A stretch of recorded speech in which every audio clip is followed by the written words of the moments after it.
this is a quest for wholeness. Okay, so not a great draw, right? Sometimes I look like a 3-year-old drawing on crack, but it's okay. What is that? Circle, right? What does it represent? Eternity, right? Infinite. There's no beginning, there's no end to that circle. Hence the reason why we give wedding rings when we get married, correct? I have a big problem with that. I'm going to say it right now, I have a big problem with that. But I'm going to get to that later. How many of you have heard the term, your better half? Yeah, usually I'm referred to more the worse half. Yeah, where's your better half? That's why I have a problem with this. What this says to me is 2 half people coming together as whole. What might seem okay to some people, that's beautiful. I think that's the main problem with long-lasting relationships in this world today. See, what happens is a half a person and a half person come together, right? So there's this flow of energy.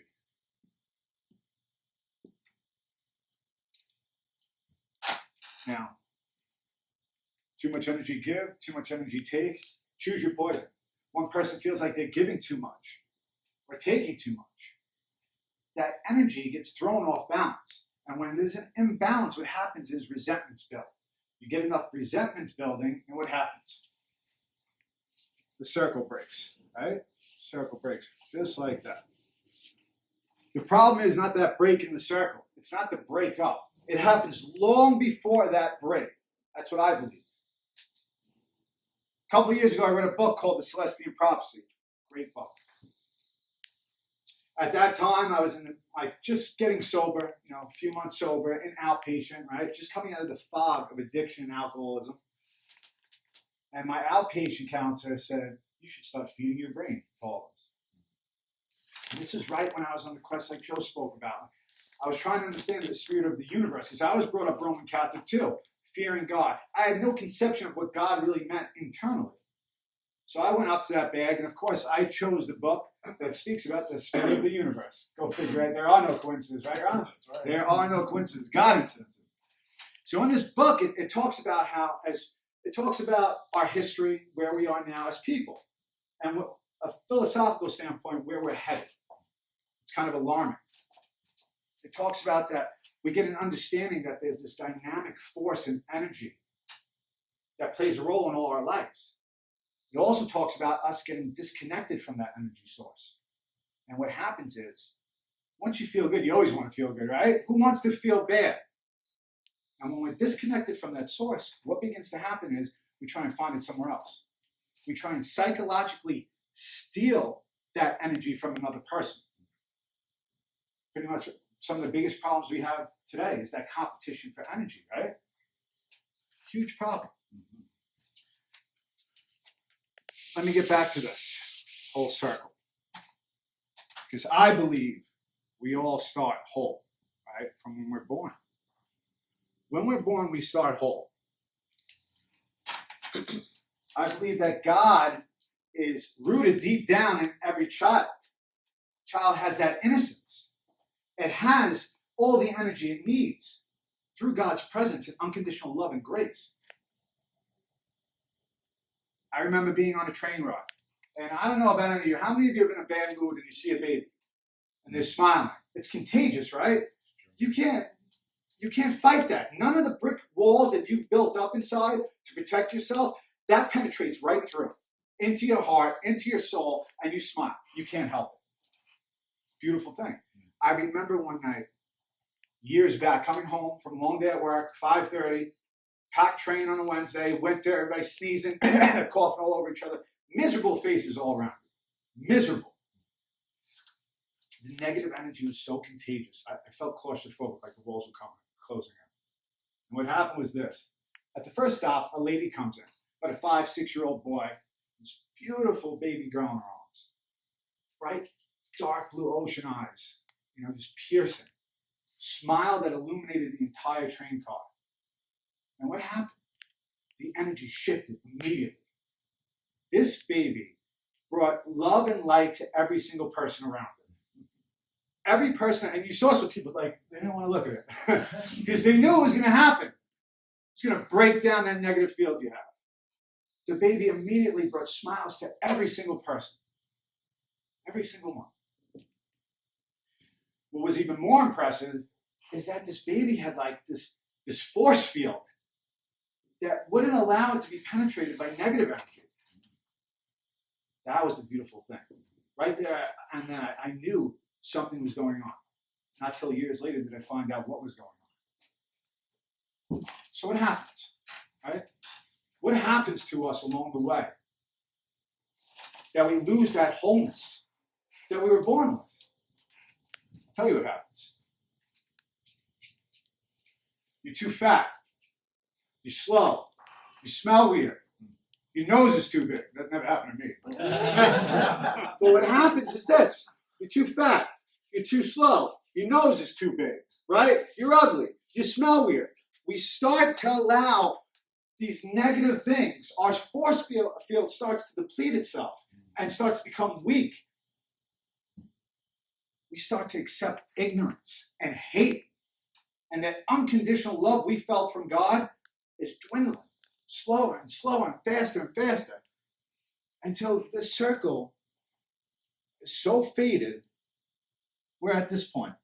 And what do? Joe talked about it earlier, right? We need energy, right? We know that good feeling, so we start to steal energy. I'll take a drink. I'll take a drug. I'll womanize, right? What we don't realize is this is a short-term solution to a long-term problem, right? It's not sustainable energy. And every piece that I put back with a drink or a drug or hurting somebody else's feelings to make me look better in public, 2 pieces come back. Takes that much away from me. Until you get to a point where there's almost nothing left. And I got to that point. Thank God for me getting to that point. Okay? Because I woke up every morning with a choice for years. It was the gun or the needle. I thought I wanted to die, but if I wanted to die, the gun was right there. Right? That's immediate death. I chose the needle not because I wanted to die, because I was trying to find a way to live with myself. I had that moment like Joe talked about earlier, where I was so empty inside, I lost all hope. And finally, I felt God's love again. Because that was the only reason why I was there. Because if it was up to me, I wouldn't be. I'd be in prison or dead long time ago. I finally felt that love, that unconditional love and grace of God. Now, not everybody has to go through that. I don't believe everybody has to go through that. What I believe is that we have to become aware of that. We have to become aware of the fact that there is this dynamic energy force. And we can get back in contact with that.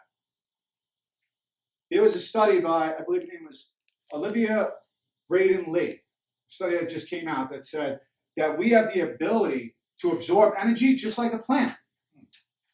But what happens? We disconnect from that source. So we want to go out. Everybody knows the term stop and smell the roses, right? Yeah. I like the term better stop and inhale the roses. Inhale that energy. Allow it to become part of you. Because that's part of God. I don't talk about God like a depiction of another man. Another man's depiction of what God is. I don't understand God. I feel it. I feel the spirit of the universe when I sit outside and meditate by the plants. When I do something good for another human being. That's what I'm trying to get at. And what happens is this. Once you start connecting yourself to that energy source, because for a long time I was trying to use external sources to gain that inner peace and happiness, and that's just not the way to go. It was inwardly created. And I don't know if we teach this to our kids enough. I know they go to religion and stuff like that, but whether they're fat, they're slow, whatever they are, God envisioned you that way. God created you that way because God loves you exactly the way you are. And that's the bottom line. So when we start to do that and to connect to that power, we start to connect to ourselves and who that true child sleeping inside of us is. And it takes a little while. Let me tell you, I'm 36 years old. It was a pain in the ass getting back to that inner child. But it was well worth it. I had to unravel all the insecurities, all the negative thoughts, and all the doubts. I had to unravel it to get to that inner child, to get to that presence of God, to know where I was going. And that child's heartbeat is the soul's direction to your path. The alchemist calls it your personal legend. You find that child and you hear its heartbeat, and that will lead you in the direction of your destiny, the person that you truly are inside. And what happens is this: as you do that, you become whole, right? And everybody's heard the term good attracts good, bad attracts bad. What happens when you become whole? You attract whole, right? And what are two circles together? It's an infinity sign, okay? It's infinite energy flowing through each other with no break, okay? This represents eternity. This represents empowerment. And this represents everlasting love. Thank you.